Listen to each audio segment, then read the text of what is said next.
My cloak in it now. Arise, minions, and welcome to unMadeGaming. We are here for another episode of Paradise City, and I wasn't muted. See that? That's how you pro stream. So we are here for the episode of Paradise City, where, I'm going to try to kill the players this time. But you didn't hear that from me. Definitely weren't talking about boobs. It's cool. Not at all, for sure. We are good, wholesome people. Hashtag. We weren't talking about boobs. We were talking about nipples. Yeah, Those are hashtag different tips things. for nips. You're correct. If you guys like what we do here, and you like hashtag tips for nips, join us on the Patreon. I don't know. And if you want to be a part of the conversation and a part of the community, join us in the Discord. Links down below for both of those things. As always, in the bottom right-hand corner, you will see the corruption bar. That bar serves two purposes. One is when that bar fills, I get to do what the hell I want to these unsuspecting players. And two, every single dollar that goes into that pot goes back to these wonderful, amazing faces you see here before you. That being said, let's jump right into things. Previously on Paradise City. Taking a break from her regular beat, Artemis heads to the Yamashiro building to discuss the warehouses with her father, who apparently has a working relationship with Belladonna Atropos, whose last name now explained the link between the sisters. It seemed as though all 5 warehouses in question were owned by Amaiticus Holding and Investments. Meanwhile, at the stakeout, things quickly developed as Judd and Molly caught the thieves red-handed breaking into the warehouse. Trying to avoid a fight, Judd pulled a fake gun on a kid as Molly tried to get control of a worsening situation. Damn it, Judd. We see a large, probably 5 foot in diameter, circular hole melted in the side of the building. On one side stands Artemis, gun at the low ready, eyes trained on Judd. On the opposite side, Judd, hands still cooling. Molly holding a kid. Her hand slips, and the kid says, "I really wish I had some friends." You all hear this wind sort of pick up. There's a wind and like almost a wind chime, like this faint, like tinkling kind of noise that's like barely audible in your field of perception. As it sort of cascades, almost moving with the wind. You feel the wind come in through the hole that you have made, Judd, and it kind of whips around your legs and through and into the warehouse. It feels quite warm. Almost as if it's like a sun-kissed wind. And then you hear silence. Followed by the grunting noises of what cannot be children lifting what you can only assume to be a crate off of somebody behind you.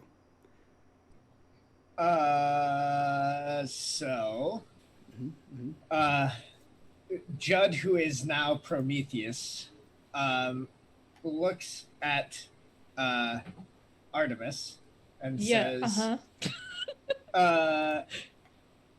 cousin, you've arrived.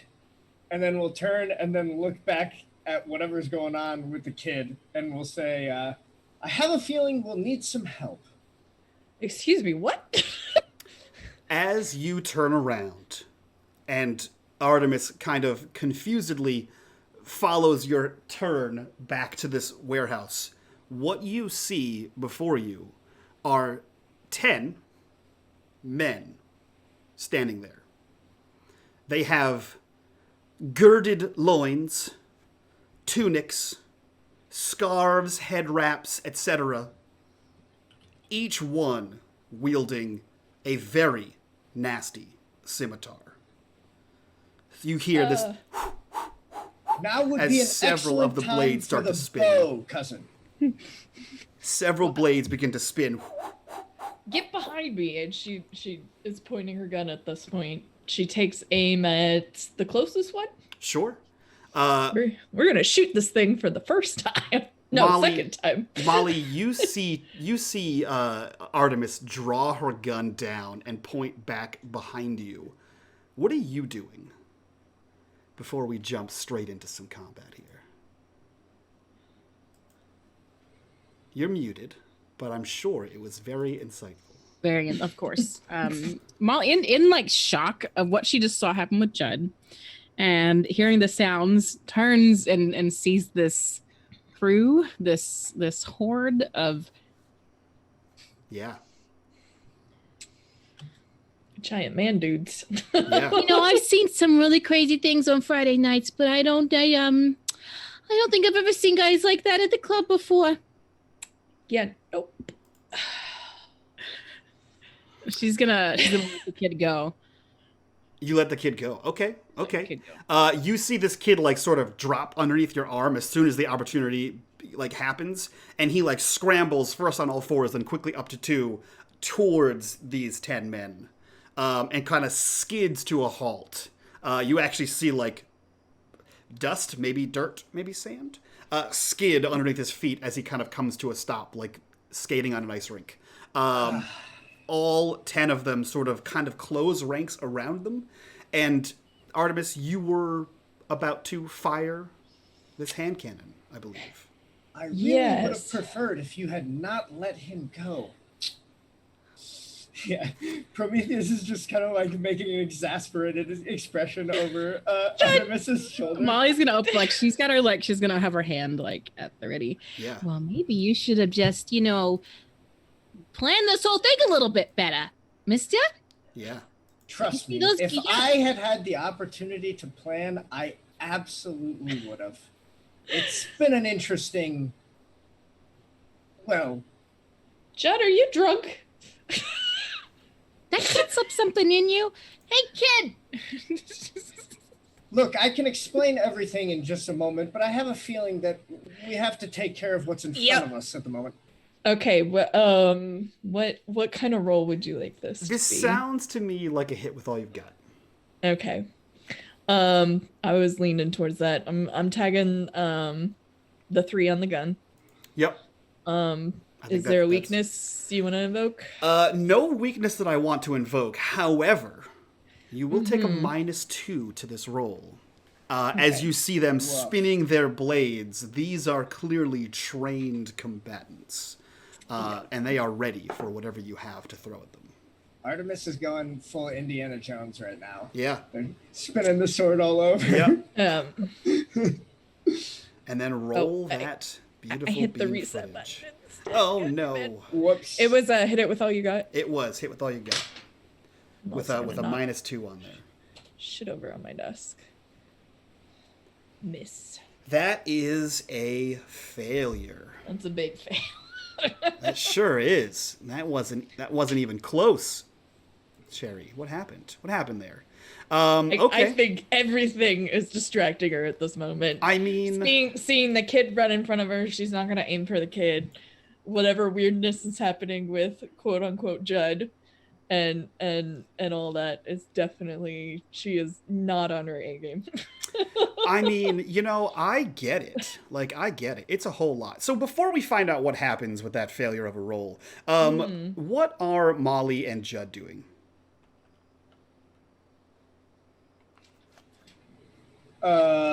Judd is going to wade into the fray. I think, Prometheus sees Artemis begin to act, and he'll move from kind of out around her. He's still wearing that kind of sly smirk, and I think he is going to try to cause these swords to melt. And if Judd is seeing through the mist right now, Artemis's connect with her mythos is like 0 right now. Interesting. Yeah. So I think she would need help to get back to good. Yeah. I think while this is happening, he's just throwing that your way. he's moving out, and he'll kind of glance back over his shoulder, and he'll say, I think maybe the tone of his voice changes ever so slightly, and he's like, Artemis, that gun is not just for you to use. It was given to you for a specific purpose. You just have to remember it. Yeah, I'll get on that right after whatever the fuck this is. Don't think while you're shooting. Just feel. I think like by the time he says that, he's already like he's probably like halfway towards them. Like he's like moving towards these things, people question mark. Okay. And yeah, that's I don't know what I could see this being like a change the game or a hit it with all you got. The main idea here is that like Prometheus is going to move forward and instead of truly like what would seem as though it would be a direct attack is really about disarming. Okay. I think this could be I think this will be a hit it with all you got. And then the status you can give them would be like disarmed, right? Okay. Or like melted sword or something like that. Sure, so yeah, go ahead and roll me a hit it with all you've got. Let's see what you got going on. So I can use a lot of different things, but I think what I use is going to pretty much inform what this kind of looks like. So I will use Fire of Creation and Destruction. I'll take it. I will use Take the Bait. Because like I'm kind of the idea is like I want these folks to like think I'm attacking them, right? Yeah. And then I will use Return to the Fire. Okay, I like all those. You describe to me how you're melting the blades. Yeah. So like after Prometheus says that to Artemis, he's going to turn towards them. And he's going to say, now, gentlemen, those are only simple tools, but they still all come from the same source. I'm going to have to return them from whence they came. And I think that they just like begin. It's like the, you know, that scene in the Two Towers where Aragorn's sword just all of a sudden just like becomes red hot. Yep. It's like that, and they just like start melting away. Okay. So you're not actually touching them or attacking them. You're kind of doing it with your mind. I will take that 3. Let's see. Do you have any weaknesses that apply to this situation? I don't think anything comes up right this second. So roll me a hit with, or roll me a hit with all you got with the 3. Oh no! Oh no! Terrible. Team, what is happening? Team terrible. I have cursed Roll20 in my favor. Molly, you see this flashy show of words as Judd places his hand up and says, "Gentlemen, I must return those simple tools back from whence they came." And then you see nothing happen. His hands remain simple skin tone. The swordsmen kind of look back and forth for a second, and when they see nothing happen, you see one of them like spin one of the swords, and they all collectively take one step forward. Before I react to both of these misses, Molly, what do you want to do? Running back to the U-Haul is an option. Jesus Christ on a cracker, Judge, you are drunk. It's almost comical to her in a sense. Yeah. It's almost comical to her because she's like, okay, this crazy shit happened, and then wow, Judd, you've been watching way too much Indiana Nana Jones on your Saturday nights, and now is not the time to try and pretend you're from some crazy Sith from Star Wars 2, okay? Star Wars 2. I hate it and I love it. I hate it and I love it. Someone make a movie poster that just says Star Wars 2 on it. Excellent. Okay, so is Artemis behind? Is she still out of the building? Artemis is behind you outside the building. Judd is maybe 5 paces in front of you, and these warriors are probably about 10 paces in front of him. Okay. This is gonna so badly. Oh, good, a corruption bar. Honey, we can't. This isn't a fight for us. Okay, we gotta go. Can you please get the car ready? And Molly is, can I have her? What I generally want to do is I want her to dash forward and try and grab Judd because she thinks he's drunk and does not know if she told him to follow her if he would, or if he would even have the speed to make it. And I want her to try and like grab him and use her force to like kind of pull him back and start running towards the car. Let me see here. I think this will be a go toe-to-toe. And if you miss, Judd will get to take a retaliatory action. That's fine. Okay. Good. I'm gonna use speed. I'll take that one. Seemingly delicate. I'll take that one.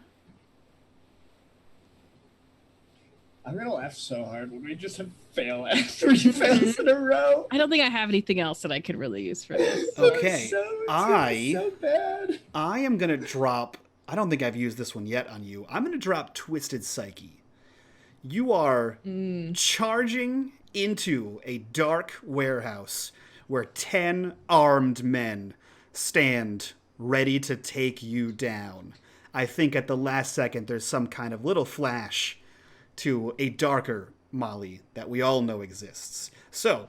Molly's been in anger management. Art has been helping her. She is trying to not be a murder baby. You know, we all relapse sometimes. So it sounds like that is a +2 -1. So hit with, roll me a go toe-to-toe with a +1. Ooh, mild success. Mild success. The first success of the night thus far. Okay, God. so on a go toe-to-toe, you may choose one of these on a mild success. You may manage to achieve your goal. You may get them good by hitting him with a status, or block, dodge, or counter whatever Judd throws at you next.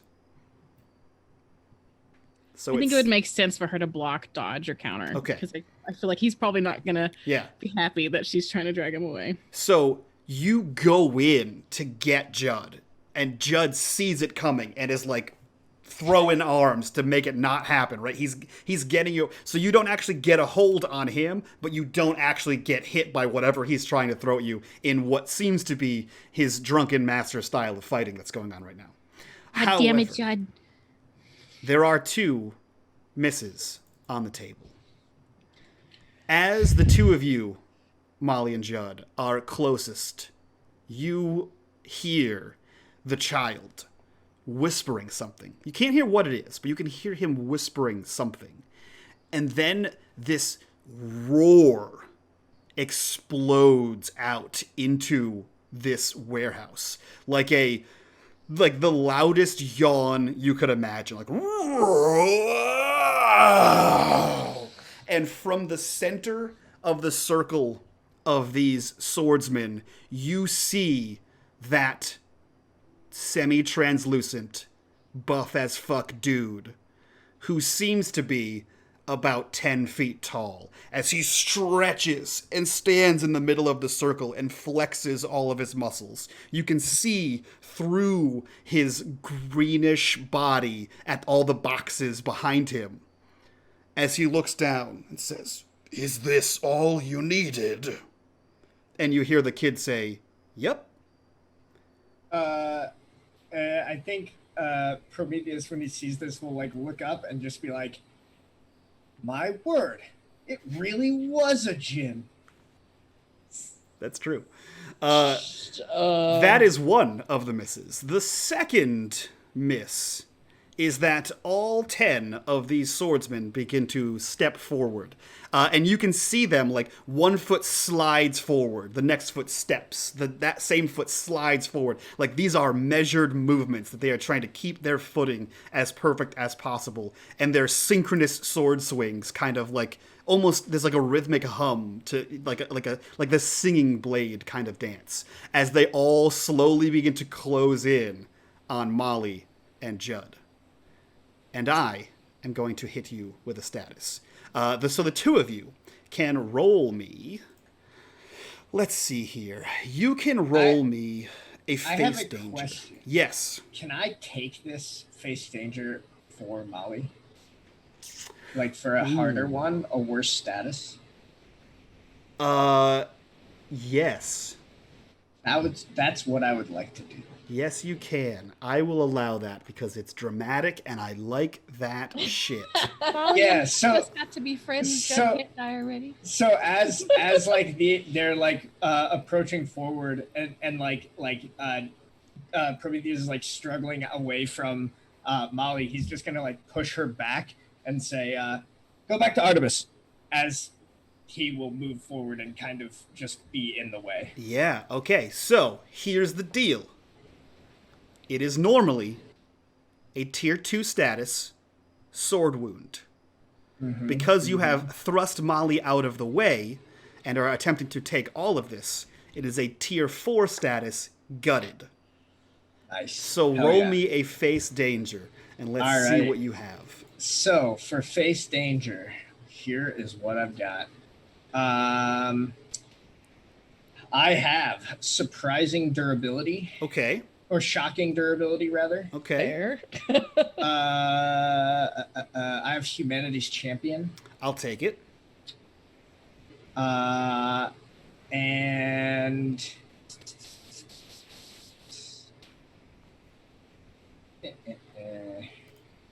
Can I use a Oh, help point for Judd? oh You yeah, could. You could. Yes. hell yeah, I'll take that. Please. Yeah. So that's 3. So that's maxing me out. So the help point counts as a 4th. So if you have a 3rd tag you can use, you may do so.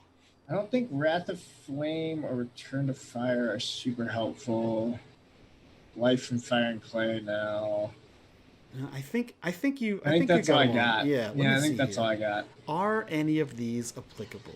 I don't think Take the Bait is, because I'm not like No. doing anything tricky. Yeah. I think this is what I got. All right, let's roll. Let's see if you have any weaknesses here. Can't Oh stop shit! it. That's sorry. all right. We can That's okay. do it after. That's If okay. you wanna It take one it away. still would have been a success.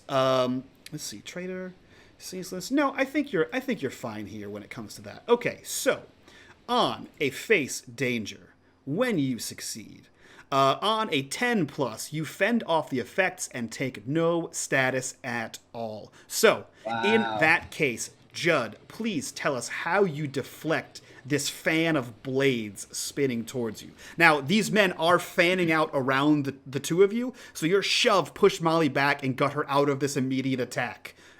It could be a secondary attack. There could be more coming, unless Molly gets the hell away. But you are slowly being surrounded. It's about a horseshoe right now. So how do you get out of this fan of blades? I think at first it's like very like a wuxia moment where like the swords like come in and it like very much seems like Judd's just gonna get decapitated, and then like one of them just kind of catches on his shoulder, and then they all are just like landing on his body but not really seeming to like pierce through. Yeah. And then we get kind of this glowing fire in his eyes as Prometheus just kind of releases this flame, like slight flame around his body that just kind of repels the blades ever so slightly and allows him to kind of take a step back and get a moment's breath. I dig that. Okay, so as you take a step back to catch your breath, you hear that continued like that singing of these blades kind of spinning through the air as they move over and near the other blades nearby. You, because you are the foremost character right now, you hear a similar kind of whispering coming from the kid. You can't quite see what he's doing, but you can see that he is crouched on the ground, like in a kneeling position. And this massive, as you called it, a djinn, stands between the crowd of people and the boy. That being said, let's jump all the way back to Miss Artemis. You are the furthest away, outside of Judd's hole. You see a swath of burly dudes swinging their swords and attacking Judd. Any other do? woman, this would be hot, but You know?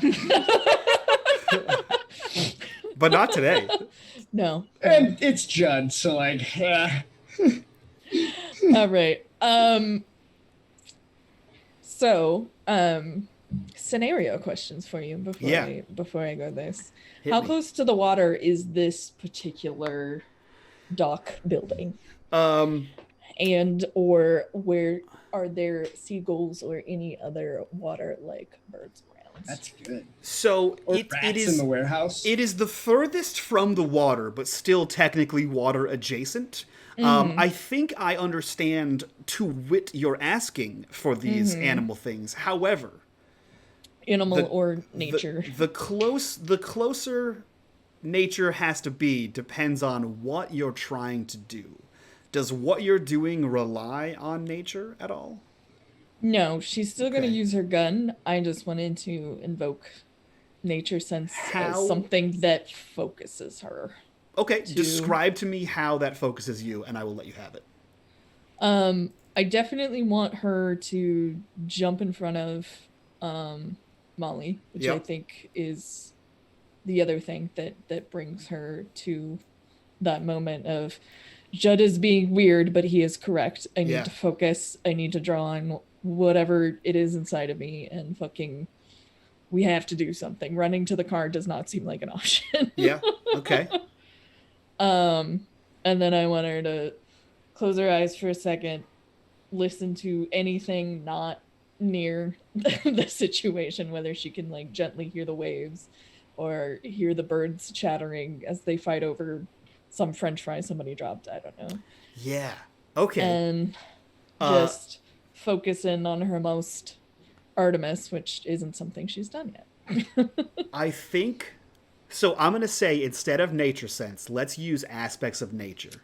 That works. And here's what I'm thinking, right? If you'll allow me some cinematic narrative control, Please right? help me. is we have that scene where like Artemis takes in what Prometheus just said, whether she realizes what it means or not, right? And we see this action camera like pullback of Artemis like sprinting through the hole, like leaping one single bound through the hole to put herself between the lovely Miss Molly.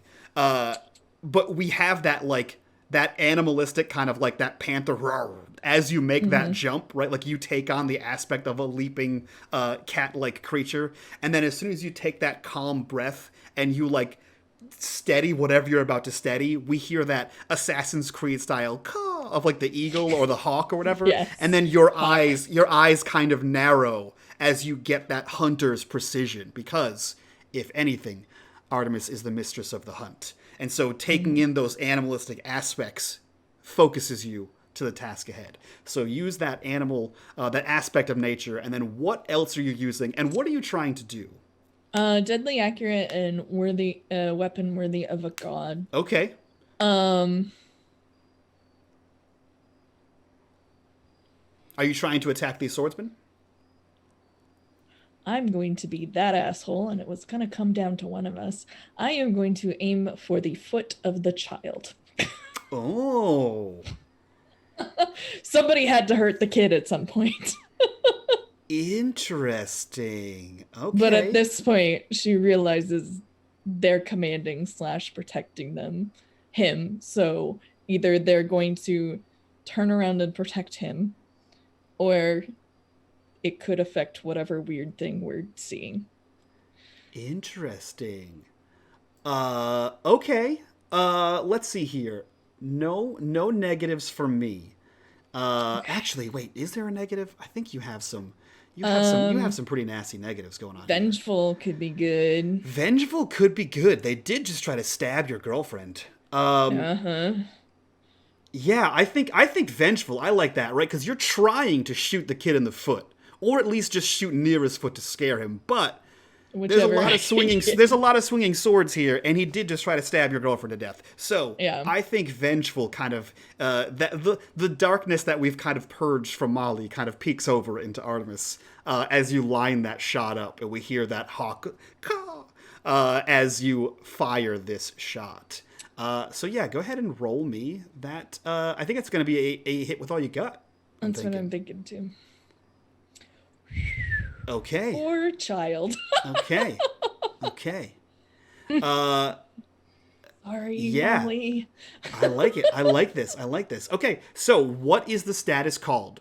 Status 2 gunshot? Yes. Okay. Okay. I like this. So this shot, like, rings out, echoes, bouncing off the wall. I think Molly and Judd could see like her pull back and do the arrow thing, even though she's shooting a gun. Hell yes, I love that. Yeah, I love it. I'm even cool with the kid seeing that at this point. I mean, I think he's too focused on what he's doing to notice that. But you fire this shot, and it like rings out, and as this echo of gunfire is starting to wane inside this place, it's immediately replaced with the as this kid has now gone from sitting down like on all fours to now rolling in pain on the ground. Being shot. From being shot a kid. At least it was Molly. He screams in pain. Do something! And I am using the MC soft move. Hit him after a fair warning. If you don't do something, something's gonna hit you guys. That being said, Molly and Judd, you just saw this shot ring out. There is still a wall of bodies between the two of you, between you guys and the kid. What are the two of you doing? So Prometheus can't decide whether to be proud or a little bit peeved, because he's very happy that this worked, but he was also just about to try to parlay and like de-escalate this situation. So that's definitely not going to happen now. Yeah. Sorry. I mean, I didn't say anything. There's no way you would have known. I think what I would like to do, I think he realizes that something bad is coming from this djinn, most presumably. So I would like to create a shield from flame, manifest a shield from flame to like protect us. Okay. That sounds like a change the game. Yeah, that's what I was thinking. Yeah. Cool. So I have, I'm going to describe this after I roll this time. Okay. I have, life from fire and clay doesn't super work unless it's a living shield. It could be a living shield. Father of invention. Yep. Fire of creation and destruction. Yep. Shocking durability. I'll take that. Let's see here. Since you said it, you said that Prometheus was a little peeved about wanting to parlay. I'm going to invoke Traitor to the Gods. You are a little bit upset with Artemis. I'm always, it's true. It's the first time I've seen my cousin in how many millennia, and right? This is the shit. And they just fucked it up for you. Sorry. This is classic. Yeah. It's classic. Every time Prometheus tries to help, Yeah. he gets bitten in the ass for it. Classic Olympians. Really, really is. It's fucking true though. It's fucking typical. So hit me with that Alright. change of the game. Let's see what happens here. Oof. Jesus Christ. Oof. Okay, He well. really wants to die. Oof, boys and girls. Oof, oofity, oof. Okay. Oh my God. That's a miss. That's a miss for everyone watching at home here. Let's see here. Yeah, so maybe like he like tries to start manifesting Yeah. the shield, but it's just not fast enough. Yeah. I like that. Cool. Now, would you say, Judd, you are still... actually, I'll ask Artemis. Artemis, are you forward of Judd, or are you between Judd and Molly? How far did you sprint forward? I'd say she's probably near Judd. Okay. Either right behind him or right next to him. I'll Okay. let you decide which. Okay. Man, let's see here. Judd, I'm sorry, buddy.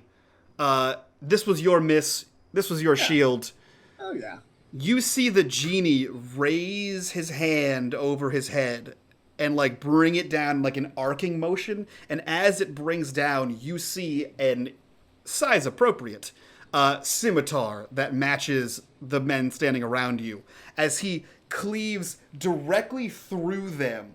And as you see it come towards you is when it solidifies. And I need you to roll me a face danger against a gaping gash 5. Yeah, I think as this is happening, like Prometheus sees it like materializing at the last second, and it's just like, oh, now that's a cheap trick even for me. I'm gonna use shocking durability again. We're gonna rely on this one pretty heavily this session. Yeah. I'm going to use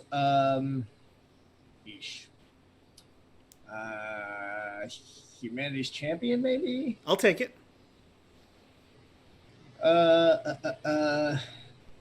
Does fire of creation and destruction do me any good? Because I'm at least attempting to use the fire to help myself block. How are you using it to help yourself block? Because the shield failed already. Right. So I'm imagining like because the shield we're talking about like is like he's trying to get it up and it's just like taking too long. So I'm imagining I was gonna let that one go. No, that's bad. Oh, anyway. So I'm imagining that he kind of tries to divert these wisps of flames that haven't had a chance to like solidify and materialize.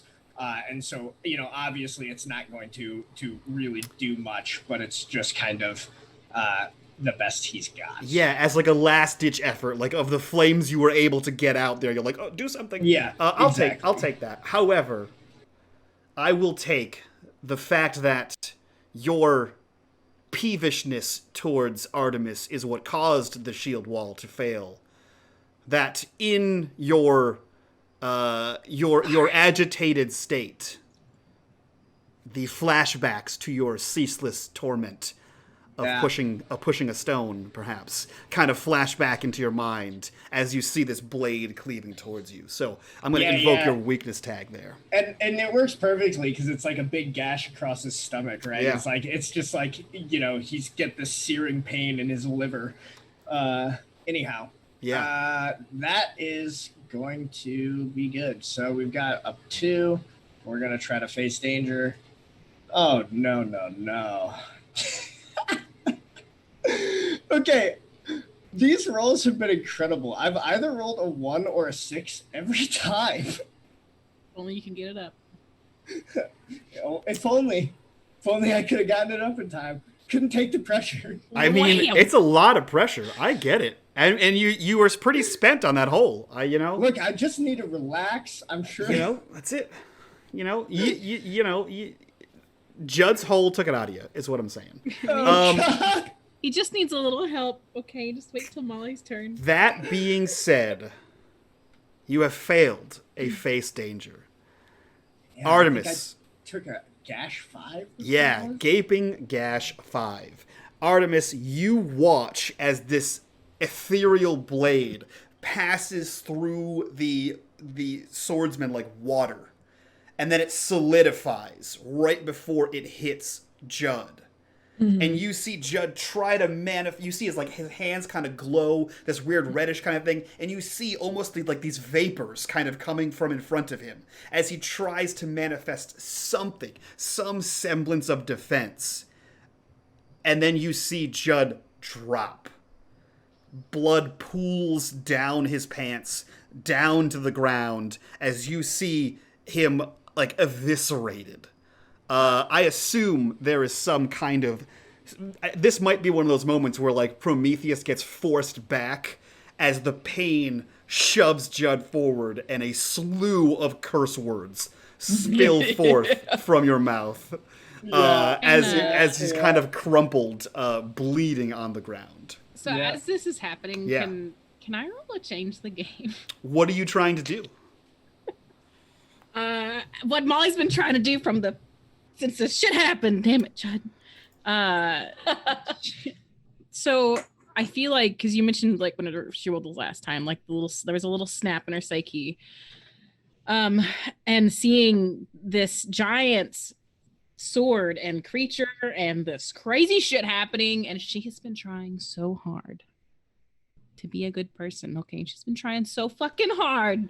True. And it's every time. Every goddamn time.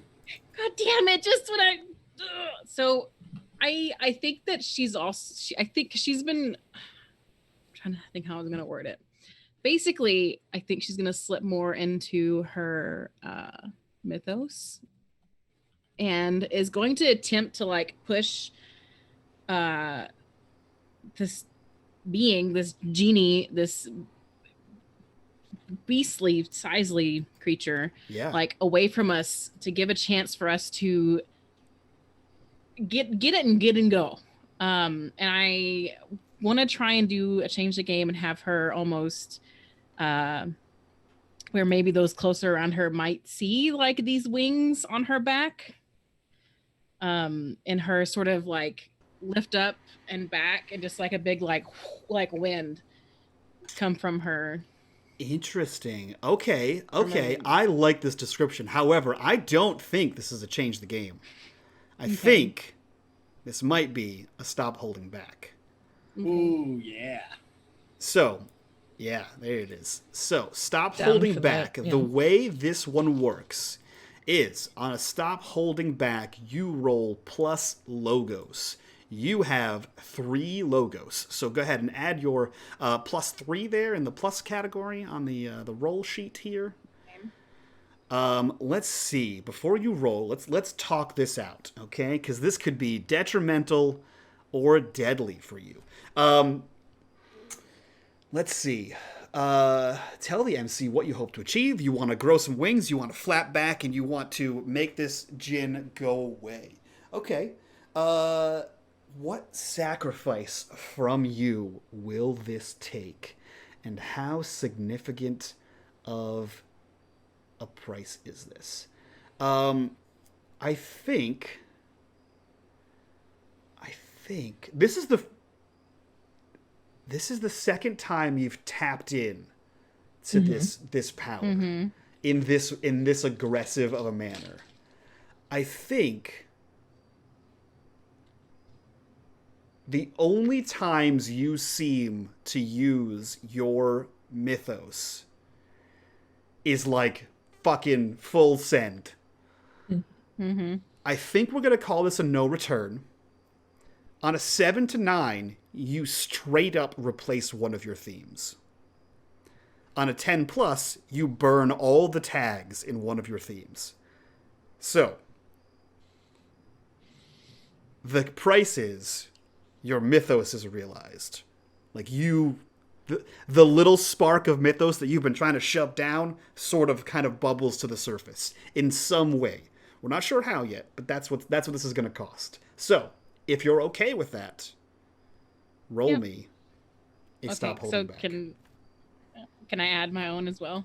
Nope, it's just plus logos. It's just that? Okay. Yep, so just on the plus, make it +3, and then you hit that roll. Stop holding back, a 9. Okay, so get to thinking. At a minimum, one of your themes is now gone. I don't need you to pick a new theme yet for it, but tell me which one of your themes that currently exists no longer exists. Could be Devil Inside Me, could be Left in the Dark, could be Kingsman. A tough choice. I think Left in the Dark. I think because that's where like a lot of her fear is. Okay. Fair. Okay. I think it's gonna kind of snap. What we'll say is anything on the Left in the Dark theme cannot be used until we replace it. However, you do what you set out to do. Because I believe a stop holding back pretty much always succeeds.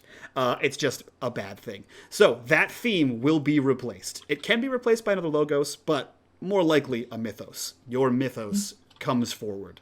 So describe to us how these wings explode and how this gust of wind pushes this djinn back, please. Okay, so it feels a little cheesy, but I'm also like, fuck it. It's a good scene.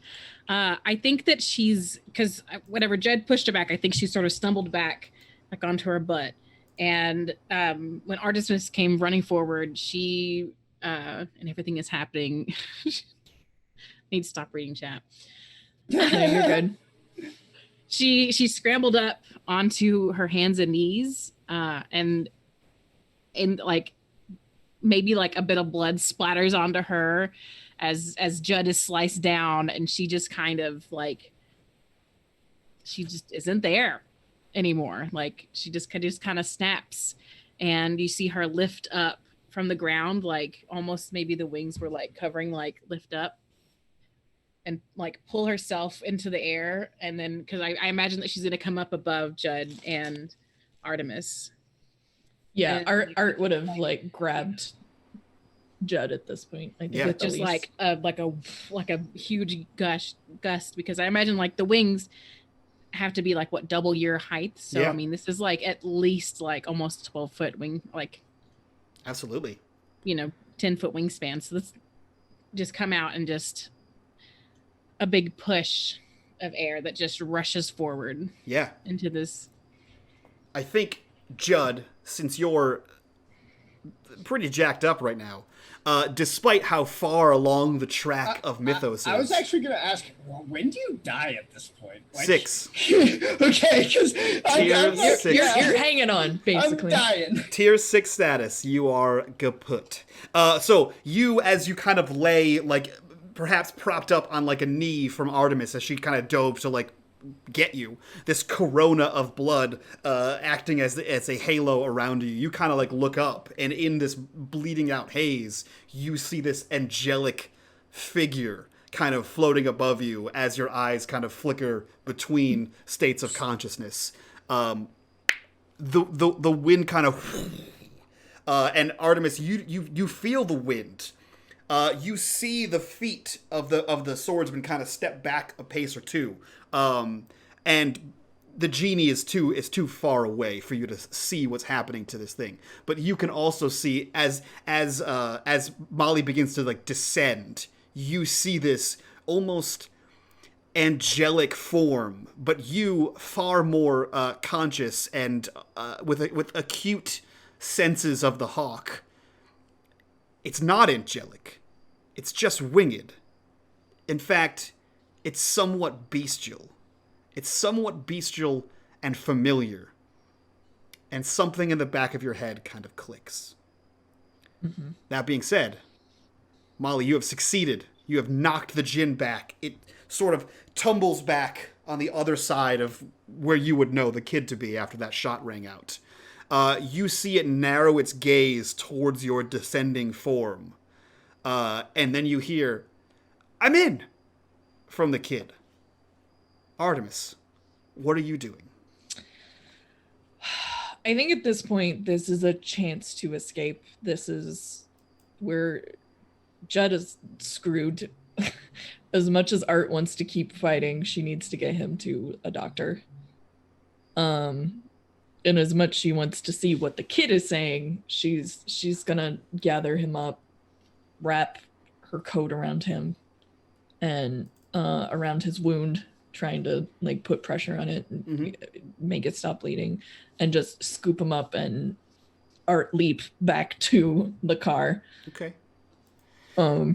Meanwhile, Molly hopefully following suit. Now, I don't want to influence too much, but you are wearing your trench coat of many things, and an always prepared Artemis would have some kind of quick clot or staunching from being a cop, if that's an option you'd like to take. Always prepared. I mean, if you want to, you can either. Let's see, what can we do here? You can either... It would either be heavy dressing or like a chest seal. Well, I'm saying you can either work on him right here or get him out this turn. What would you like to do? I think work on him is probably the better. Okay. That will be a change the game. You can use your trench coat. And what else? What other tags can we have here? So we can have up to 3 tags. Trench coat is 1. And then what I'll do is I'll actually reduce your trench coat down to a 2. Every use reduces it by 1. Yeah. Always prepared, survival of the fittest, and danger sense. That's 3. So trench coat, always prepared, and survival of the fittest is 3. So I'll take danger sense off. Okay. Yep. I don't think any of your weaknesses really apply here. So I think you're good. You should have a +3. You can manually add a +1 on there. Roll me a change the game. Which one did I forget to? It's the trench coat, but if you check it, Oh. it'll add a +2 because it's a 2 tag right now. So just manually add a +1 at the top, and then roll me that change. Oh, the there game. it is. Okay. Change the game. Success. Great success. Status 3. Okay, cool. So, on to change the game, you create a story tag.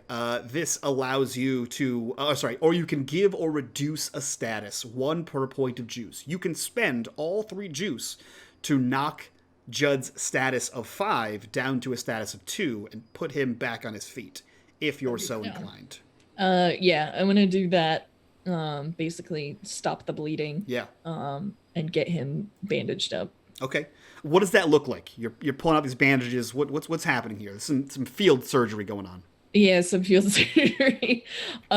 She is applying bandages just on top of each other, holding it down to staunch that bleeding. She might even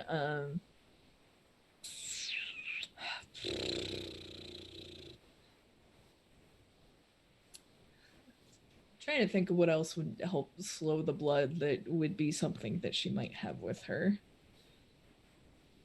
Maybe she's just better at it than she thinks she is. That's what I'm leaning into. I was gonna say if and maybe Artemis doesn't even notice this, like, because she's like kind of like frantically trying to treat him. But it's almost like his body is like trying to help you heal the wound, right? Yeah. Like it's like almost like trying to knit itself back together. And I did tag one of my mythos so we can. Yeah. I think you reach into the pocket, right, the first aid pocket, and you tear out this little like baggie that looks like probably like pill-sized tablets, right, and just start like packing them into this wound. And as soon as they come into contact with the blood, they begin to expand. And then you're able to like wrap gauze around and sort of like take butterfly bandages and kind of, faux stitch things back together and then wrap him as tight as possible. And you can see that the wound starts to like at least stop bleeding out. So we'll take that status, Judd, from a 5 gash to a 2. We'll call it staunched wound, a staunched wound 2. And that is your turn. Molly, as you have fully descended now, you have given the breadth of space for Artemis to pack this wound, to heal Judd as best she can. You also heard the "I'm in." And as you land, it gives you just enough perspective to just see over these swordsmen. And you realize they're not, in fact, defending the boy, who is still wounded, and there is still a sizable pool of blood around where he was. But as you come down, that perspective, you see a hole. Much like the hole you saw before, but different. It sort of slides inward, as if like a waterfall, but a waterfall of sand. You can see the floor, the stonework of the floor just fall away like grains of sand in an hourglass, just tumbling and tumbling and tumbling. And you actually see one of the side where he is form like stairs of this pouring in sand. And he looks up at the djinn and then looks back down and starts to descend a trail of blood behind him into whatever this staircase is to nowhere. You land. You see that Judd is being dealt with. What are you doing, Molly? Molly's gonna like come back down, and I imagine like you just hear like the click of her heels hit the ground. Yeah. We gotta get out of here. And she's just gonna turn and help. What do we need to do? We need to go. Art is gonna toss the keys to Molly and scoop up Judd and just run towards her SUV.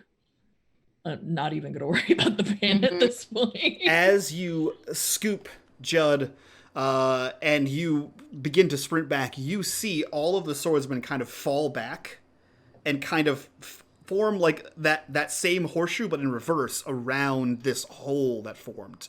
Artemis, you recognize that it looks very different than the Hellmouth you saw before. And then you see the djinn float back to where his original position was, cross his arms, and watch the three of you leave. And what follows you is this like triumphant, joyous belly laugh from this djinn. Just sort of echoes mockingly out of the Judd hole as you retreat back to the SUV. Leaving, of course, all the snacks in the U-Haul. Hopefully the snacks will be there tomorrow. Yeah. So you're able to get Judd in. Molly, I assume you take shotgun. Artemis, you hop in the driver's seat. Where are you going?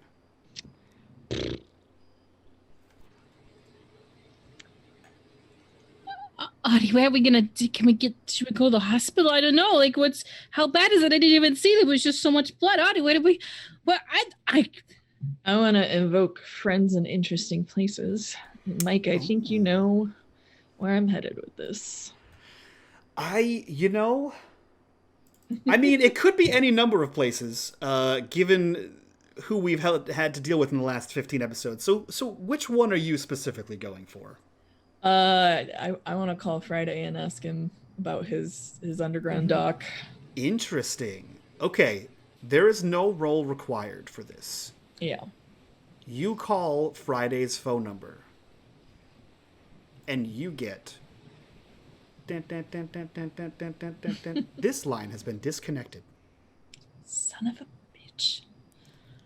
You call any of the numbers in your phone for any of the burners you might have. They have all been disconnected.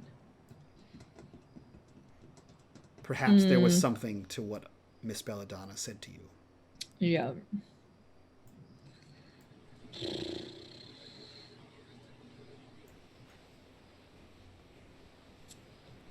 I'm not sure what to do now. As you drive around the city, frantically going back and forth between who to take him to, the hospital, perhaps Diego, perhaps Belladonna, perhaps Vidales, perhaps Mr. Gold, perhaps back to the office. Maybe you can deal with it yourself. So many thoughts, so many bad choices to choose from. The camera cuts back to the warehouse, swoops in like a wind through the Judd hole to where the 10 swordsmen sort of turn inward towards this sand waterfall. And as they turn, they all sort of shift back down to children. One of them kind of falls to the side, as he clearly has a damaged leg from a massive box falling on top of him. The genie looks down, and you see him get smaller and smaller and smaller and disappear. And then up these sand stairs, the young boy, limping, still bleeding, trail of blood behind him, steps up into the warehouse, looks at the rest of the boys, and tucks something underneath his shirt as the circle sort of closes back up as the sand kind of pools into this hole and seals it. He looks and says, "We gotta go. We got the package. Time to deliver it." And we cut back, staring into the rearview mirror of the SUV as the camera looks in and points directly back at Artemis's frantic eyes. Artemis, you've had a brief reprieve of thought. Where are you guys going? Oof.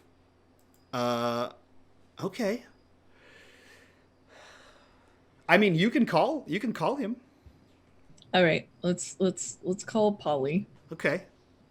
And then she's also going to ask Molly to find out what they do with the Kingsman. Because shady shit goes down there often. And assuredly people get hurt there all the time.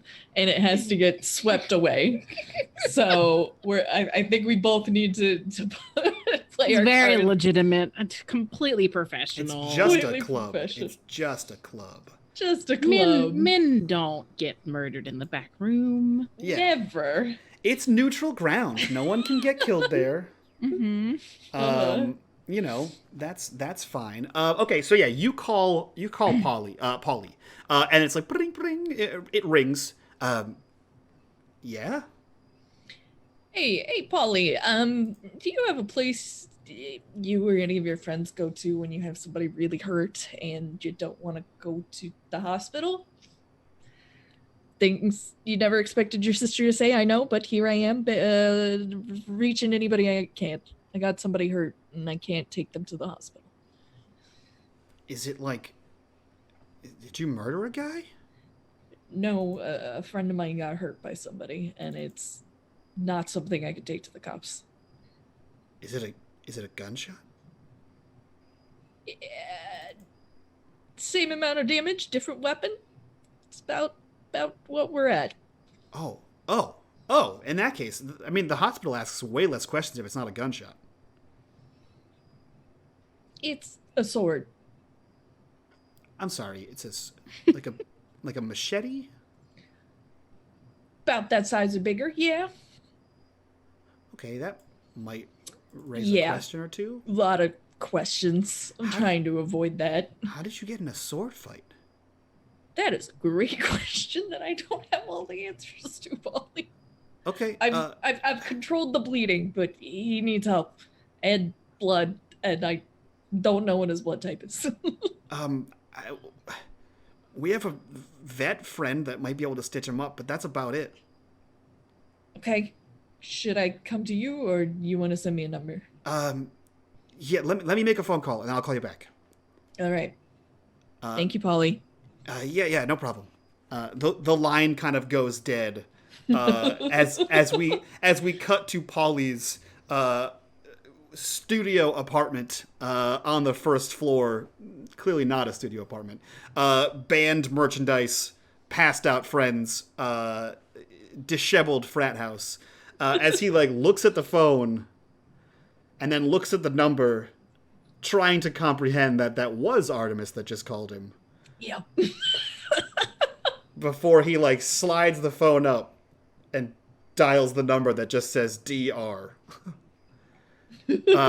We cut back to the SUV as you wait for this phone call. What are the three of you doing? Judd, you are conscious. Molly, you are also conscious. However paranoid or terrified you might be right now. What are you guys doing? Molly's trying not to wreck because she's driving and she's not a very good driver. Mm-hmm.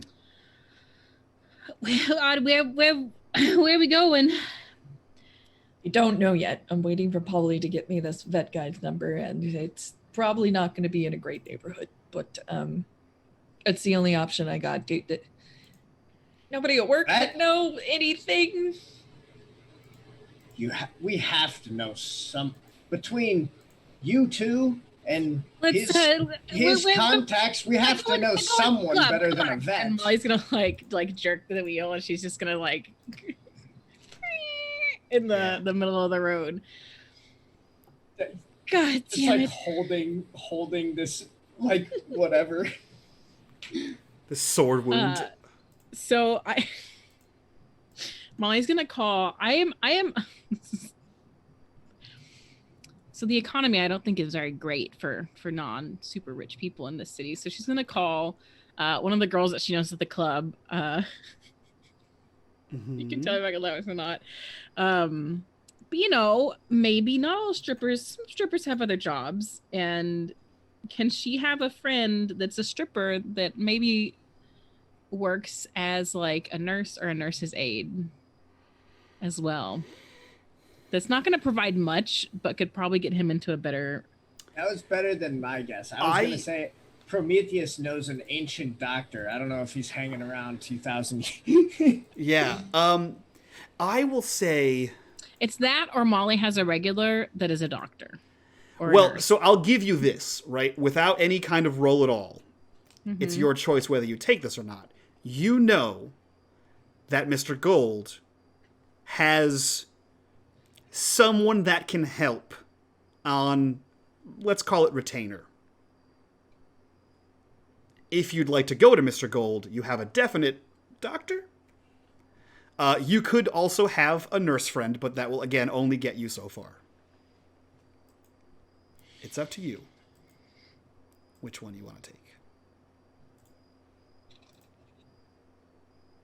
I'm trying to think because I wonder like how much of Molly's shit Mr. Gold is like put up with. I mean, he seemed pretty amicable last time. And we've not really talked about what Molly's position in the club is anymore since she started working at the. Yep. And maybe it could be more feasible. Maybe Molly has taken a position of helping manage the girls versus just working on stage as much. Okay. But I also don't want it to just be an easy, like, she can just go to Mr. Gold and have that. Oh, it's like, not going to be an easy. That's too easy. It's not going to be easy. Which is why there's hesitation, like, even when I was like, we could ask the stripper or... It just is an option. There's always a price. It just is a good option. She's not going to call anyone yet. Okay. All right, well, we're going to the club. Okay, look, Judd, you're going to owe me so much. You're going to let me deep clean your room up there. It's going to fucking sparkle. I'm going to get you little tabs and we're going to organize it and it's going to be great. And I'm going to get you in so much therapy. He's going to kill me for agreeing to this, but I absolutely will let you clean up there. I will say, though, I'd rather feel we're even at this point. And yeah. I feel like she's going to hit a bump in the road. Do you remember the part where I took that blade for you? And definitely, like, there's a pothole, and I think like every coughs blood. Yeah, I think every instance of new pain is like the pothole happens and it's like fucking shit. It's Judd pops out, and then as soon as the pain abates, that's when like the clear mind of Prometheus kind of slides back in. Excellent. Oh god. Yeah. So like, we'll worry about who owes who what later. All right, there's a lot I haven't been able to tell you yet. There's the weird shit we fucking saw, and then there's I don't know, our bleeding friend in the back. So let's is focus everyone on in the modern era so transactional? Art looks at him and kind of shrugs like, Look, time is money. Okay, but no, listen. So, How do people talk and drive? She's going to kind of swerve a little bit. Eyes on the how road. far do you think we are from the club? it looks like you're getting close. You're getting a lot better at driving, honey. Yeah. Mm-hmm. Just She's gonna like go breathe. through a stop sign. You're like beep. I need to turn on like flashes or something. This is like an emergency. Am I gonna get? What if we get pulled over? Molly's gonna start pushing buttons. If we get pulled over, I'll do my thing. You just breathe. Try to follow what things you can. It's fine. So, as we pass through, screaming tires, red lights, stop signs, honking horns, shaking fists, and cuss words, as Molly speeds towards the Kingsman. Artemis, your phone bring, rings, and you see Polly flash across the faceplate. Hi, hello, hi. How's it going? Hey, so I called the vet about the sword wound. Yeah, he there's no blood on stock unless your friend's a cat. I don't think that's gonna help you. It's Not not as gonna feral as help. one. Oh, okay. Yeah. Okay. It's not a cat. Right. Thank you, though. He was shouting, so I assume not. He also doesn't have any anesthetic. He has ketamine. It's not the same thing, but it kind of works. And he can stitch him up. Is it deep? Is it like? It's So bad.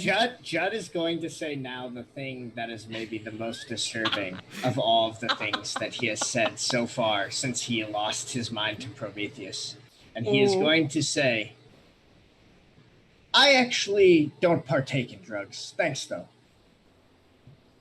He is really sick. Yeah, could you give me the number? We will. He needs those drugs. To be honest, Something is very wrong. I think he's in shock. He's just not being himself. Yeah. I'll text you the address. Just let me know if you're headed there right now, and I'll text him and let him know to go there. Yep. Oh, okay. Headed there right now. Great. Polly, I owe you. Okay. Thank you. As the call ends, you hear, "Oh shit." Hey, listen, is this guy going to be better than an actual doctor? Because we can go to the club and we get a doctor. It's just not going to be cheap. And Judd, your call. no, Judd doesn't get to make this decision. Judd's drunk as something. Something's wrong with him. We're going to look. He may be feral as a wild cat, but I don't think this isn't something of that. We're going to the club. I'm driving.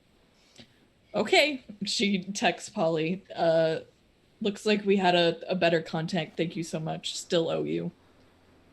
You get the thumbs up emoji back. Yeah. About right for their relationship. Yeah. Okay. So, I assume this is a very tense and slowly quieter and quieter car ride as we drive down the slick city streets towards the Kingsman. Molly, you know the Kingsman well, like the back of your hand, some would say. As you kind of pull into the parking lot, it's happening as always, as you kind of pull in. But you know where the girl's entrance is, the delivery's entrance is. You kind of swing the SUV around back, and you see Big Tony T is the guard, the security guard outside the door. Black T-shirt, security written across his bulging pectorals as you squeal the car in. And park. She's just gonna I imagine it's gravel, just kind of Yeah. and stop it, throw it in park. She's gonna jump out, and I think she probably has some blood on her. Yeah. And is disheveled and just probably does not ever show up to the club looking this way, unless it's Sunday. That's special days. Yeah, the days you show up covered in blood, of course. Yeah. So hey, you don't kink shame here.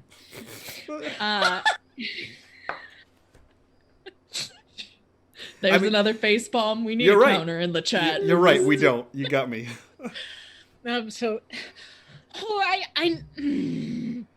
She's gonna stumble up to. His name's Tony. Big Tony T. Tony Big. Big T. Listen, I need deep breath. Deep breath. I need your help.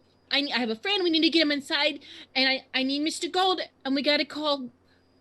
I don't even remember the guy's name. He just always shows up, but he's got the clothes on. And she's just not making any sense and trying to explain. Okay, honey. Okay, break it down for me. You need my help. You got a friend. Is this like a client kind of friend, or is this like? Oh God, no. Okay. But he is a friend. He's a very, very good friend, like a normal friend, not like a. We bring him here all the time. Yeah, and there's a lot of. Open the door. I just come here. She's gonna start pulling. He's probably a foot and a half. Just dragging us to the car. Yeah. You got him by the shirt. Get him inside. It's really important. Oh, okay. Yeah, no, that guy's bleeding out all over the car here. Yeah. Give me a second. And you see him reach over his shoulder, which is he can barely get to it, and pulls down the cop walkie-talkie kind of thing. We got a bleeder. I'm sending him in through the back. Call the boss. We need the doctor. It's a Molly thing. Okay. And he slides it towards the back. Yeah. Come here. And he kind of one hands Judd, and kind of brings him out of this thing, and it's like holding a baby on your hip is how he kind of has Judd. It's not ceremoniously being carried, and he kind of reaches in with his little zip of keys and unlocks the back door, opens it, and then lets you two go in before handing you before handing you Judd. Do you guys take your... Yeah, I mean, I'm not gonna do anything. Okay. I don't want to fight this guy. Yeah. I mean, I would hope not, Judd, for fuck's sake. No more fighting. Yeah. I'm bleeding. Yeah. You see, as you guys enter in, Big Tony looks over at you, Molly, and says, he's coming, kid. Good luck. I hope your friend pulls through. Yeah, no problem, kid. You look good, except for the blood. Is that Cheeto dust? Hey, good luck. And then the door kind of closes behind you. You see in this plush hallway with like this maroon, this dark like burgundy colored carpet, and these walls with like the sconces on the walls with like that kind of dressing over the top to give that dim ambiance. You see two more nearly identical, equally sized security guards, both black t-shirts, security across the chest. Behind them, you see Mr. Gold. He is casually walking towards you, cane in hand. You hear the click of the cane as it steps forward. He kind of looks to you quizzically and doesn't really say anything, and you can tell he expects an answer about what's happening. She's gonna like smile as charmingly as possible. Okay, look, I know we had a conversation after the last time. I brought some, and everything was a little bit crazy, but this is really, really important, and I had nowhere else to go. Listen, there was this giant man, and he had a sword. Who has a sword? I mean, he was big. He was bigger than Big Tony T. He was 5 of that guy. He was giant, and he sliced into my friend. Look, I need the doctor. He's gonna die. And whatever you need, Mr. Go, whatever you need, I'm here. I'm good for it.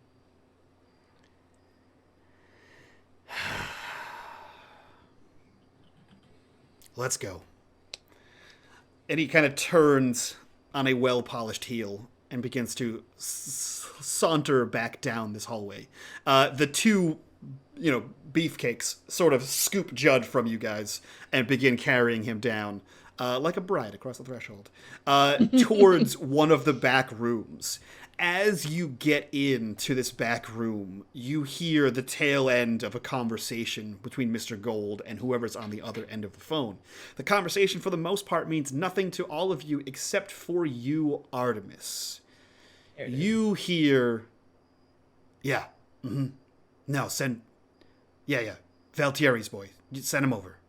And as soon as he says Valtieri's boy, your cop senses in the back of your brain sort of fire like wigwams in a cop car. Valtieri is a name you've dealt with.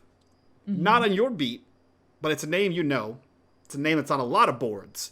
At least one Valtieri that you know is a big-time gangster in the city. You know that he operates out of the more blue-collar area, kind of like where the factories and docks are. This might not be him, because you're pretty sure he's not a doctor. He seems to be an up-and-coming thug with a crew of his own. But the name does stick out as an alarm as he hears, yeah, Valtieri's. And then the phone click off, or it boops off, and he looks to you and says, lay him on a table here. Look. And he, looks at Judd. He kind of, bends towards Judd. Look. We got a doctor coming. We're going to put you on the slab. My boys are going to watch the door. If you die in my club, I'll fucking kill you. I will endeavor not to die in your establishment. Thank you. You have no idea the paperwork. And he, looks, pointedly at Artemis. I can only imagine. Yeah. Yeah, no, I will endeavor also that you don't have any paperwork. I overheard your call a little. This is actually the second wounds like this that has happened down in that area, the docks. Do you think that would be of any interest to your friend there?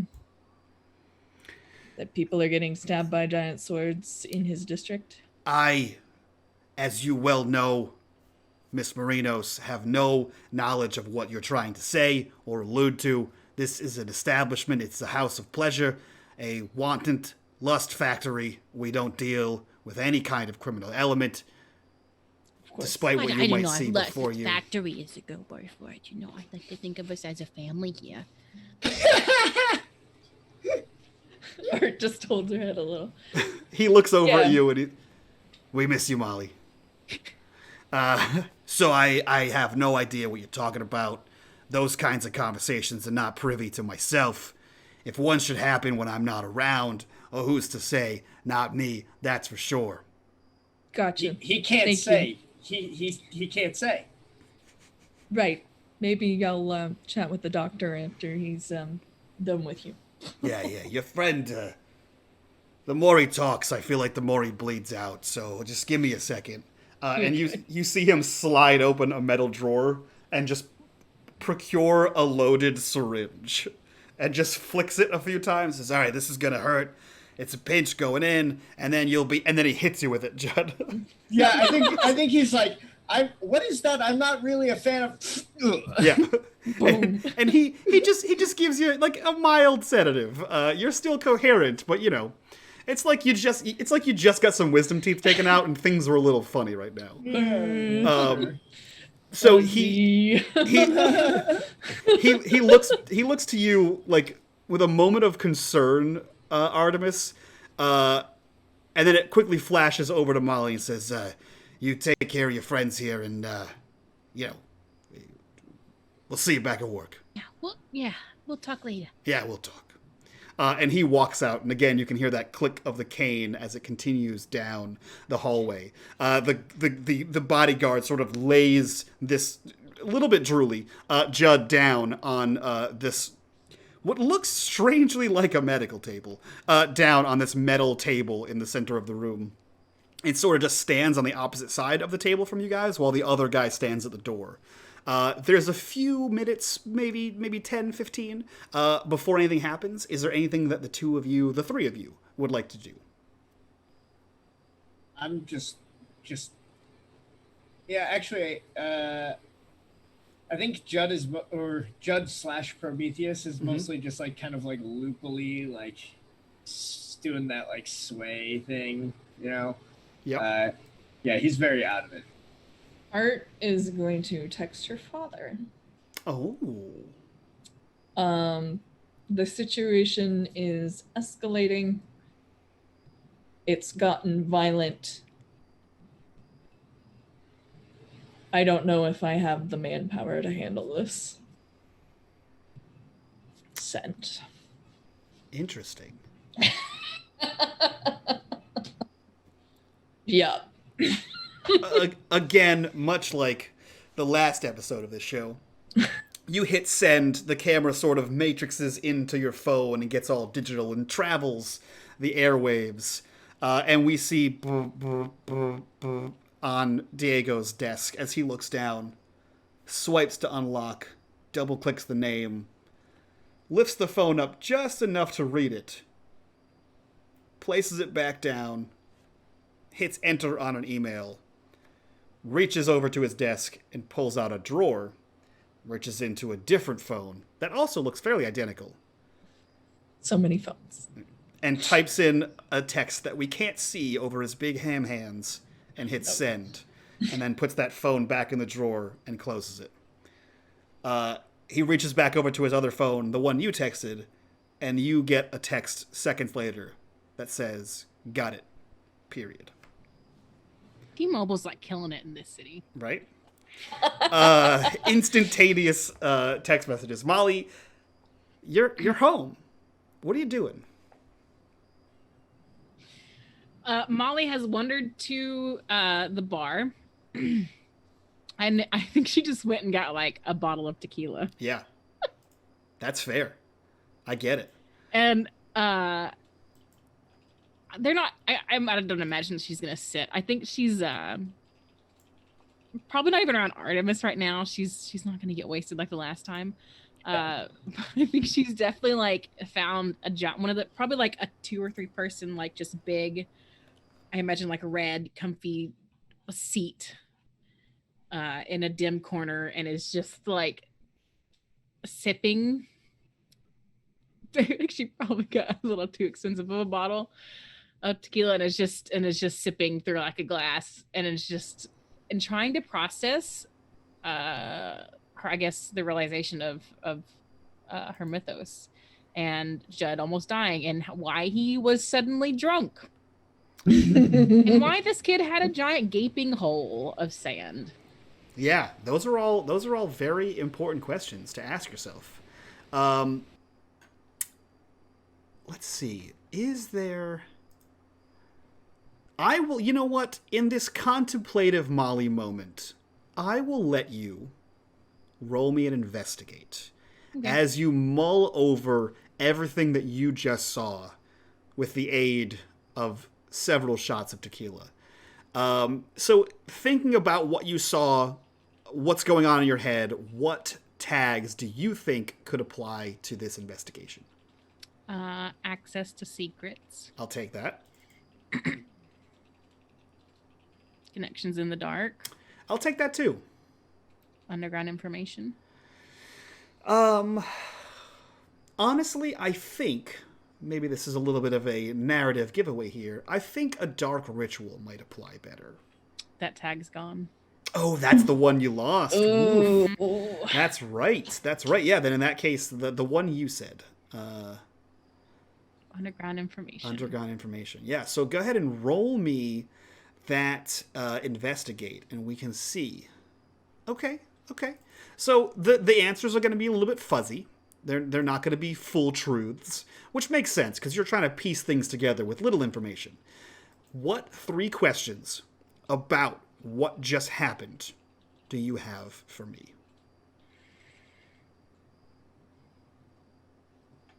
Was it just sand that she saw in this hole, or was there anything beyond the stairs that she might have seen as she was above? That's a good question.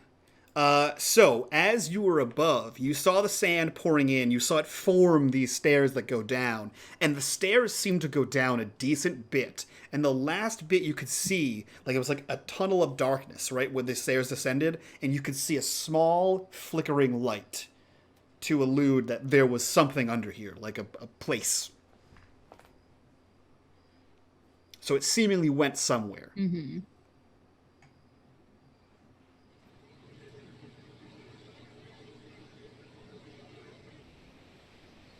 Okay. I'm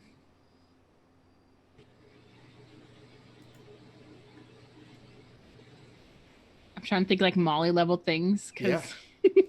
I like this Detective Molly situation. Did she? So we were the kids all turned those. The kids were the sword guys, right? Yes. We've already gone by the time they changed back. Yes, that's true. Okay. I mean, you could assume there were 10 kids, 10 swordsmen, and when you were fighting the swordsmen, there weren't any kids. I feel like that's a safe assumption. Okay, does that count as a question? Nope, that's a safe assumption you can just make. So this is kind of a question, but kind of just to like, maybe, so, I feel like out of character, we can all guess who this character is. I think we talked about it. What? In the credits, right? I think our guess from last week is pretty accurate. Yeah, I agree. I'm because I'm trying to think like how I could realize a moment. Would Molly in her childhood have read any children's books that would seem very familiar to what she saw today? That could help in their investigation. I would say yes. With your new access to your mythos, right? I would say there is some recognition in this child. There are some parallels to stories you have heard. They don't all line up. The gang of thieves doesn't quite line up. There's no lamp to what you were alluding to as far as you knew. So from what you know, there are similarities between the story, but not exactly as you've heard the tale. But that may still help you with your investigation. Okay. And you have one more question.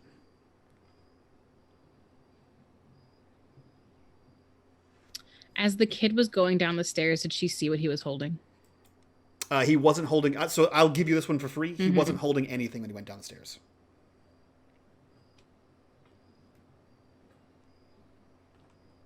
Because he said he had something. Or he had it.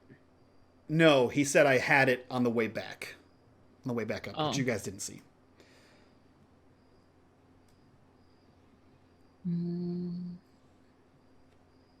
So whatever he had, he got in there. Mm-hmm.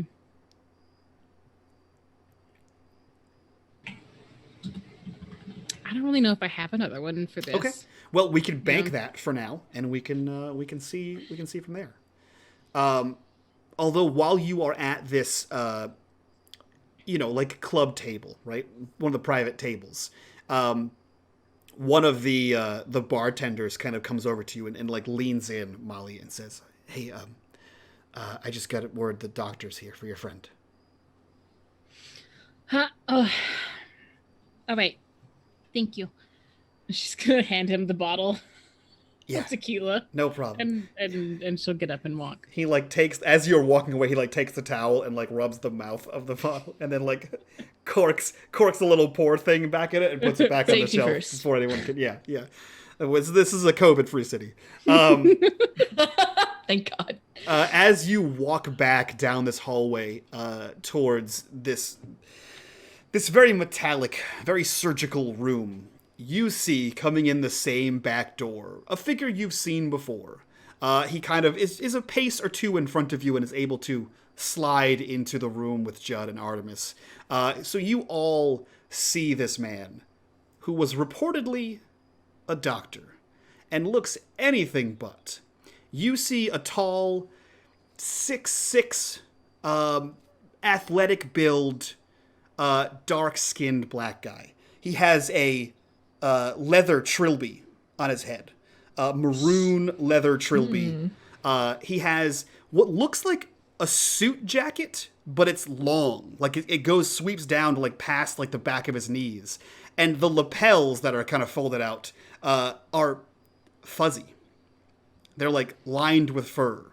He has this purple, what's that? Like paisley shirt on, unbuttoned, uncomfortably far for what is to be a doctor, and a series, right? And a series of necklaces that line his chest. His face is kind of obscured by the sheer amount of cigar smoke that just kind of billows forth as he takes this smaller cigar out of his mouth, looks to Judd, kind of motions to Molly to pass, by him into the place, puts the cigar back in his mouth, shifts it to the other side. Yes. Prometheus would like to look and see if he sees another mythos on this person. Ooh. Roll me. Roll me. I think an investigate? Yeah, roll me an investigate. Alrighty. Tags that might apply here. Yeah. What do you got? I have been using the Maconian trick in the past as like the tricking the mist thing. Mm-hmm. I don't know if that still applies. Yeah, I'll say yes. I'll say yeah. Okay. Seasoned investigator. I'll take it. And that's gonna probably. I think Judd the info broker might. I was apply gonna here. ask if that one applied. All right. So I'll apply that one, but I'm gonna give you a -1 for drugs. Oh yeah, that makes sense. So 3 minus 1 is a 2. Hit me with that investigate. All right. Investigate. Boom. Oh my God! You are nailing it. Fan. Too many drugs. So Too what many happens? drugs. What happens here is Judd sees this man walk in, smells the smoke, sees this like billow thing, and kind of like props himself up on one arm to get a better look, and perhaps perceive what's beyond the mist. And as soon as he like leans forward, that quick get up to see what happened is too much. And then you hear this ting clong, that like noise of his head hitting the metal table as Judd is out cold. A little bit of blood rush to the head, and Judd is passed out. Good. The guy kind of like raises an eyebrow to this passed out, unconscious, drugged up, bleeding Judd. And he kind of cracks his knuckles and walks over and says, well, this is a bit different than what I'm used to. Miss Molly, my bag, please. Yeah. And she's gonna... And he points to this metal cabinet with like the glass in it. And you can see that he has, in that cabinet is a like the old school doctor's bag that have like the hardened kind of clasp on it, except this one is all black leather and the handles are stylized in like bones. As you kind of hand him this bag, he plops it on the table next to Judd and snaps this thing open. You see him rummage around for some tools and start to pull out scalpels and lay them down like meticulously on the table. And then he just rips what's left of Judd's shirt, like Hulkamania right down the middle, and then begins to undo what Artemis had done. The two of you stand here as he begins to work on your friend. Molly and Artemis, what are you two doing?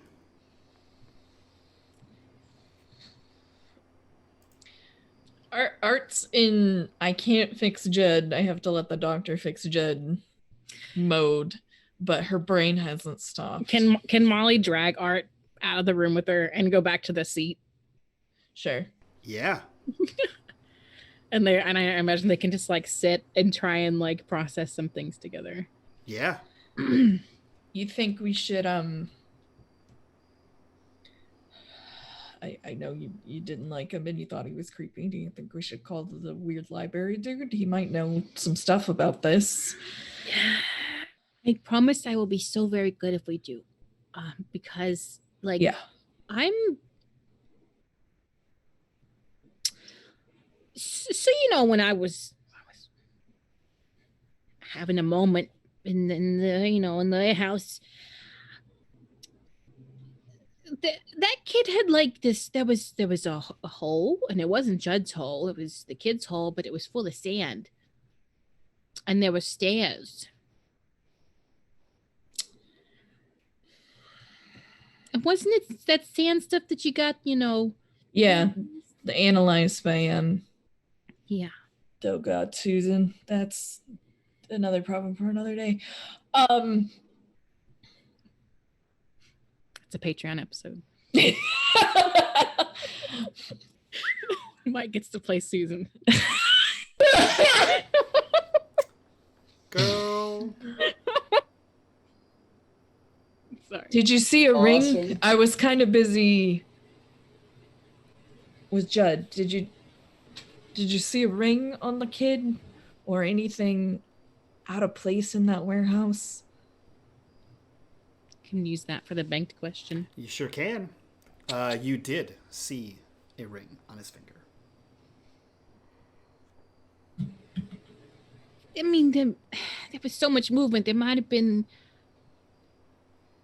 a glimmer of a ring on one of his fingers. Okay. It was kind of hard, it was pretty fast. Why? It's gotta be that the symbol, the ring, the Solomon stuff. I don't know enough about. Art just kind of sighs, exasperated. All this weird shit.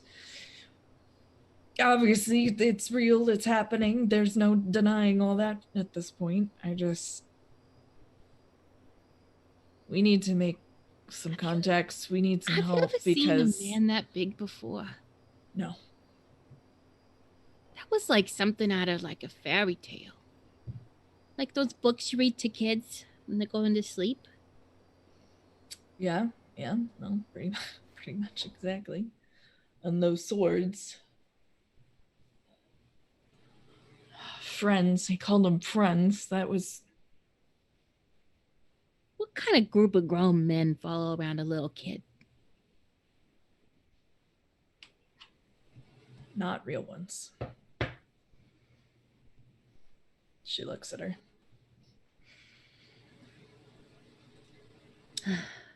Between the rings and the giant guy with the...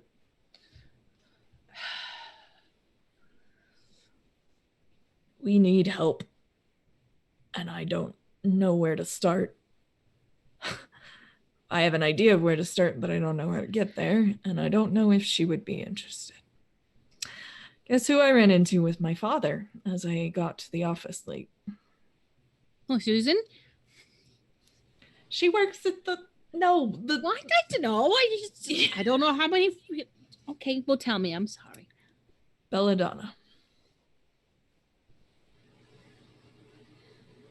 That's interesting. Yeah, you want to know what's more interesting than that? Her last Sure. name, apropos. Her daughters run the charity at my father's company, who also happens to know the, was it Myth? How do I pronounce the holding company? Mighty Cuss. Mighty Cuss. He gave them, or somebody along those lines, a call, is the holding company for all of these. They are invested in all of these warehouses, and I couldn't find shit on them, and the one person that could probably find shit on them is passed out in the other room, so I am at a loss other than talking to the doctor when we're done. So they're invested in all of these warehouses, but none of them are really concerned about what's going on? Or they're not reporting it in because they don't know what to report in. Hey, my doors are missing and so is all of my stuff. Sorry, we shat on your investment in it. I don't know. This...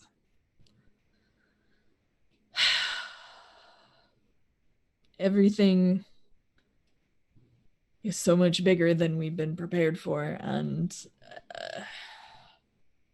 I don't know what to do, Molly. Molly's gonna put her head on Art's shoulder. We'll figure it out. We always do. Well, I think we should probably go back to that guy's wizard's closet. At least first. I don't trust Belladonna. I don't know if we'll have the choice not to. I want to talk to the doctor after he's done with Judd, and then we could go to the wizard guy. See if we can get a connect to this... That name. They run shit around the docks. They've got to be interested in this. We need all the help we can get. I don't care what side it's on at this point. I could give a shit. People are almost dying over this, including children, which, yeah, yes, I shot that kid in the foot. I'm sorry, but I thought it was the only way to distract them and make them leave. I mean, if we... I pushed a giant box over on top of a kid, so I think we're fair. You know, it's okay. Okay. I won't tell anybody if you tell anybody. And I don't think he's going to remember.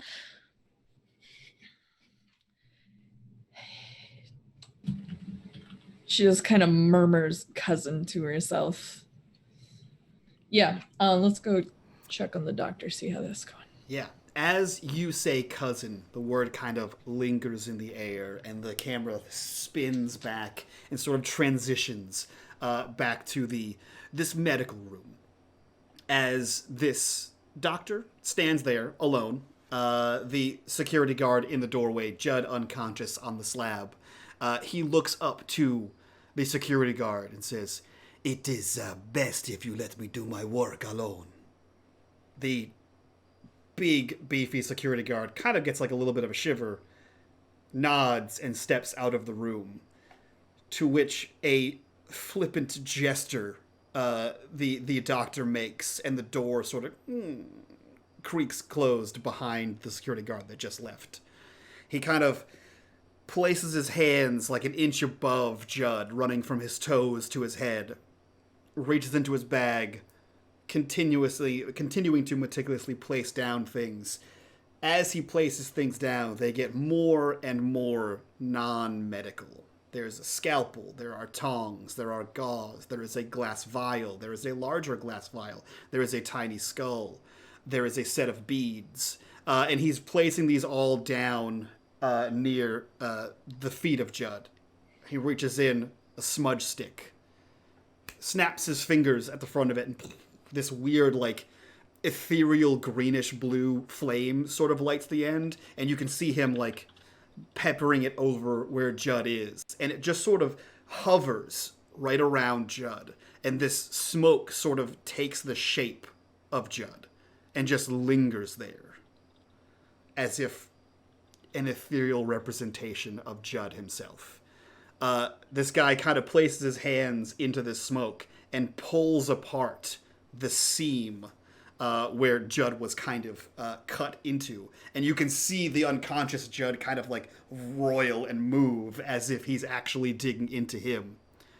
He reaches down and places like a gentle-ish hand on Judd's forehead and says, "No one dies.